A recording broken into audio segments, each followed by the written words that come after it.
On our interactive platform you can track how each member of the European Parliament is working to influence the EU policy on any topic. Importantly, you can see which MEPs are likely to make the difference when key votes take place. In other words, you can identify the swing voters that are most likely to influence the outcome of a decision on a specific amendment, paragraph, or even a law as a whole. In this case, we are going to take a look at the positions of the politicians on nature protection and restoration in the EU. And as you can see, our data on decision makers is represented as a matrix. In this matrix, you will see each member of the European Parliament, as well as their positions on nature protection and restoration.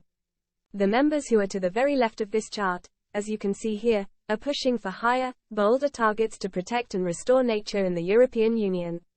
These MEPs are from the Greens, the Left and S&D groups. On the opposite side, to the right, we have MEPs who are consistently opposing EU initiatives on this topic, as their focus is on economic growth. In this part of the spectrum we find the MEPs affiliated to the ECR and ID groups, but also a part of the EPP members. And then, as you can see, we have MEPs that are in the middle, an area which is highlighted in yellow. These MEPs are very important, because sometimes they vote in favor of higher targets, while in other cases they vote against higher targets or stricter rules.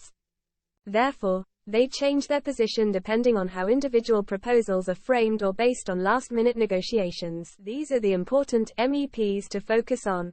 In this case, they are mainly from EPP, Renew and, to a lesser extent, S&D groups. And when we look inside the political groups, you will see that a lot of these MEPs who are in the middle, namely the swing voters, are not following the line of the group when voting on this topic. They are less likely to follow the reporter or the coordinator on these issues, as they have a more independent stance. That's why we can expect these MEPs to vote differently on this topic in the upcoming voting session in the lead committee. The same logic applies, as you can see, for other groups like Renew and S&D. These MEPs who are more independent-minded and more moderate are going to be the ones that hold the key to the fate of this specific initiative.